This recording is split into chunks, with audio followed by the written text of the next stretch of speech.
So this is what we have so far that's organized. And then what I didn't see was these 2 boxes back here. And I can't imagine in my 80s or my 90s having the energy or the desire to like go through stuff like this. Like now I'm gonna have a very small box or a folder with the things that are the most meaningful to me, that if I wanted to, I could go through every year. And it doesn't feel like, That's the last of the journals that I'm burning, without even thinking about, you know, the period of my life that the journal represented. I feel the energy, like without even knowing what's inside, I feel the energy. It was very clear. I was thinking about all the art pieces that I had, and there was one that just stood out that I knew I needed to burn, and it was a Picasso, Woman in Mantilla. She's lonely and she's sad and she's unfinished, she's incomplete, and I resonated with that. Yesterday was kind of the last burn, yeah. And it was funny because I asked my mom to go and check out my storage unit, and she's like, oh, you have 2 more boxes over here. And I was like, what? Okay. So on top of the other 2 boxes that I had shared before, like there were 2 more boxes. But luckily, you know, when you get to like this point in the process, you know, you're kind of done taking 5 hours reading letters and cards. You're just like, okay, I don't need, I'm done. Had this fire last night. It was a really powerful fire. Maybe because it was the last one, and I was like, this feeling of, okay. I remember this one letter that I had really gone back and forth around burning it. The letter was like, hi mommy, I love you. Do you love me? And it had like this checkbox, yes or no. And then I had put like sign, and I had drawn a line at the bottom, and she checked yes, and she signed it mommy. I really felt attached to that like younger, more infantile adolescent energy of like just that pure connection between mother and daughter, you know, before all of the judgments come in and life happens. And I just decided to do like a clearing around it and like make space for a new connection with her. Like, we don't have to be disconnected. That's not what releasing identities is, you know, around relationship. It can be that, but more than likely, especially if it's someone that you want to continue to have in your life, you know, you're just releasing that is your connection, that identity is your connection. So I ended up burning that letter and, you know, doing a clearing before, so it didn't feel so traumatic to me. And that's important, you know, to do the clearing before you burn. And I didn't do that with everything. And I feel like because of that, like I ended up experiencing some trauma from releasing things before I was ready to. And that was actually an identity that I cleared before this burn yesterday, was like that I'm someone that kind of like forces myself to change, you know, in a fast, like it has to be fast and it has to be dramatic. And then because of that, it ends up being traumatic. But now I don't see myself as that. And I see myself as like really taking my time from now on to allow myself to go through my own process, and when I'm ready to let go, and not like take that away and create this crazy like dramatic stimulus so that you have to make that choice, you know. Like how we view ourselves and how we deal with ourselves in our life is how we view God. Because I felt that I did that to myself, like I actually saw God as that. I saw God as someone that was like, you know, take that away from me. Yes, so I can make positive changes, but it all felt like so traumatic, you know? And now I know that my relationship with God will be like so much smoother and gentle. Gentle. Who would have thought of God as gentle? well, I couldn't until I thought of myself as gentle. So yeah, it's a beautiful thing. Anyway, so last night I was sitting down watching TV with my mom. Spirit was like, turn the TV off, talk to your mom. I ended up telling Mom something that I wanted to tell her for years. I told her about my channeling, and that I channeled loved ones, and that I channel angels, and that I have been clairaudient since I was a little girl. But I didn't know it.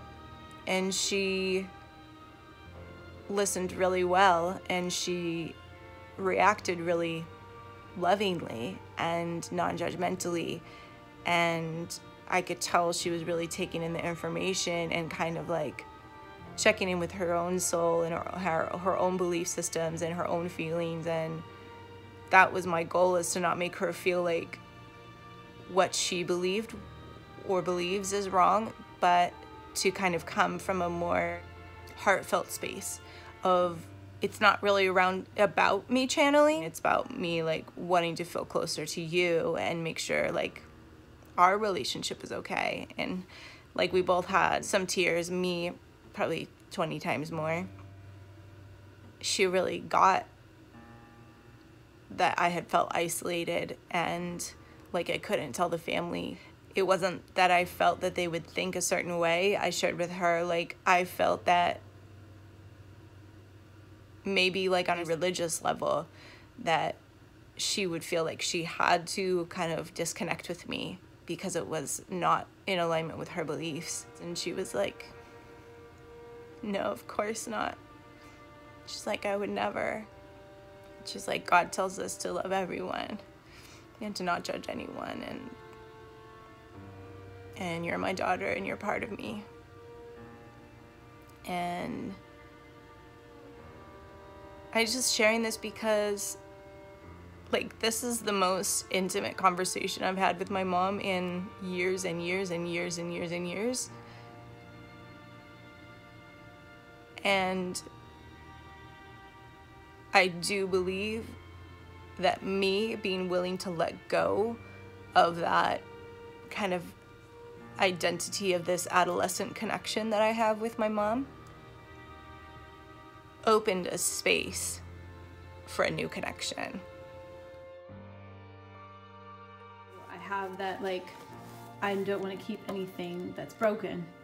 You know, those things that you keep for years that you say you're going to fix. So I'm either selling it, giving it away, or fixing it. And it had cracked here because of dry weather in California. It should be good as new. This is the project I'm getting to next.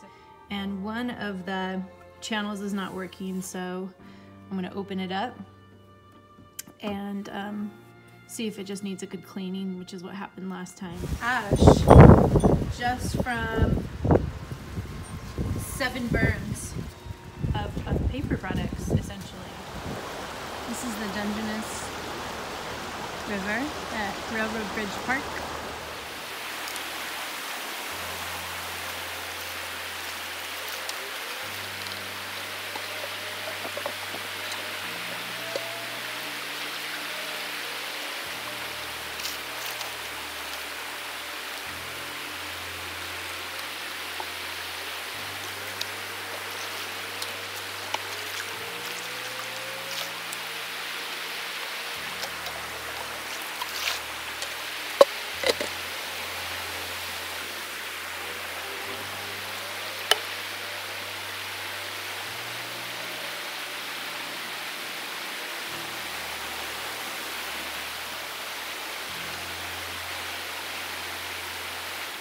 The peace, the sensation of the water. You know, we talk in spiritual ritual about all 4 elements and using all 4 elements, but this is powerful. I'm so glad that this made a lot of sense to me. I realized that, some of you are not going to have the option to go to a river.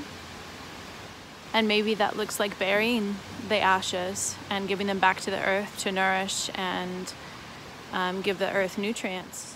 Transform back into energy that can benefit humankind. I feel a whole other layer of relief and release, like deep down in my soul. You know, I remember today walking through my house and just imagining the beautiful kind of compact storage area and just like the streamlining of life and how it's also, you know, the streamlining of relationships, you know, like who are my best friends? Who are the people that I know that I could show up and be in any life state, and I don't have to be a particular identity. I could be happy, sad, frustrated, lonely, you know, or like ecstatic and over the moon, and they wouldn't judge me for any of those life states or moods, or and really focusing on those relationships and letting go of others that, you know, you feel like a hesitancy, like, I don't think I have enough energy to be with this person, or I think I'm too happy to be with this person. I would probably make them feel bad, you know. And I'm glad that I mentioned streamlining, you know, because it feels like the human mind naturally wants to categorize, right? We can be put off so often by those categorizations if they have a negative, you know, connotation. However, they're so helpful at the same time because it just makes life a little bit lighter to be like, okay, I have one category, and this one category is I have in my possession everything that I want to keep. There are no other categories. I have in my relationship file like only relationships I want to keep and then benefit me. So I've probably done 5 or 6 runs to Goodwill. In the beginning I was thinking, oh, I'll have a garage sale, you know, and just kind of make cash, but then it just actually felt like work. You know what I'm saying? That felt like a lot of work for a little payoff. And even some things that I could have gotten money for, you know, like I had a gi, like almost a brand new gi that I used to wear when I was taking jiu-jitsu lessons. I just imagined some like young person that could like pick it up at Goodwill and like get inspired to start, you know, learning martial arts. And so it was fun for me to give away things like that I knew that people would like, especially families, would appreciate. And then just a few items I've been auctioning off on eBay, like Tiffany's silver bracelet that I have, and these rollerblades that are almost brand new that I've held onto for over a decade, you know, especially since I've left LA. Like, where am I going to rollerblade? And then just some like collectible things, you know, that I wanted to sell on eBay, not necessarily to make money, but more like I wanted someone that really, really wanted them to have them and to be like, yes, like, I'm so glad I found these, like, you know, just some Wade Rose tea animals and things like that I'm selling for like $4 on eBay. But those are things like I don't want to give to Goodwill and then they'll get chipped and cracked. And I'm selling some instruments, and I know you guys don't like to hear that. I'll get into that later. Mwah.